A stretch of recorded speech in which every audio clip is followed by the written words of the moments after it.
Human Benchmark is a website where you can test your abilities with brain games and cognitive tests. For example, you have a reaction time test, a memory test, and many more. It's designed to measure how sharp your mind really is, which is exactly why I decided not to use mine. Instead, I built a few bots to do the thinking for me. Because why train your brain when you can write a few lines of code and flex your high score? And remember, it's not cheating. It's science. The first test we'll be automating is the reaction time one, mainly because I feel like it's the easiest one. So basically how it works is when you start the game, this red screen shows up, and when it turns green, you just have to click it. And as you can see, I might not even need a bot for this one. So the idea is very simple. We just basically need to know when the screen turns green, and we can do that pretty easily. First, we are going to import PyAutoGUI. This will allow us to see the color of certain pixels and most importantly, click fast. And I'm using time so we can see the scores in between clicks. So first we have to know the exact RGB code for the green color they use, which I will just do by using a color picker extension, but you can also do this through code with this program. And I'm actually going to find the color of the blue screen as well, so we can play multiple rounds. So here I have both of these colors. Now we are going to write a pretty basic if statement. Basically it says if the pixel I have selected is green,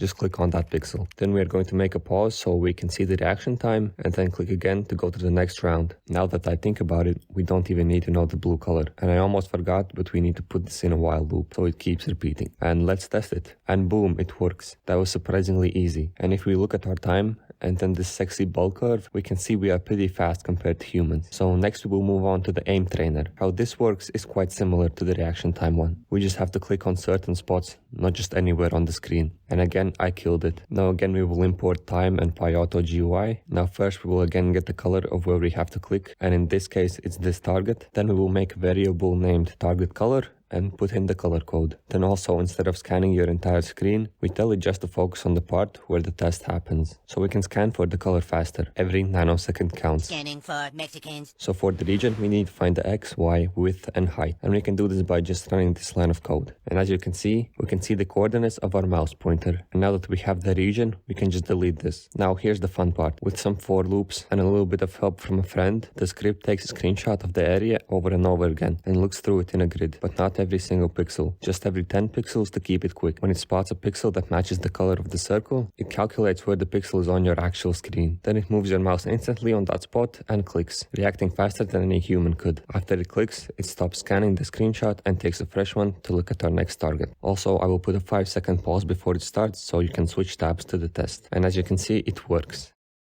Looking at the stats, I feel like you can definitely make this faster, but this works well enough. Lastly, I chose to automate the verbal memory test. The way this works is pretty simple. You get shown a word and you have to click if it has already shown up or if it's a new one. For example, messenger is a new word, but now that it shows up again, we click seen. And as you can see, I'm pretty average. Now in theory, it doesn't sound that hard. You just make an empty list and add words that aren't in there and don't add the ones that are there. And then just click the buttons. But you have to scan this text on the website and need to make a table for Python to read it, which I have never done before, but we will learn, adapt, and overcome. Definitely not a dead meme. So to do this, we will have to add the library PyTesseract. We are going to have to type this thing. We will make a region again, just this time only where the words appear, just so it doesn't take every word from the website. We will also set the coordinates for the seen and new button, so we can click them when we want to, and also make an empty list. Now we will make a function where we take a screenshot in the region we set, turn the image into string, and return it. Then a while loop so it keeps on going, then just some simple if and else statements that check if the word has appeared,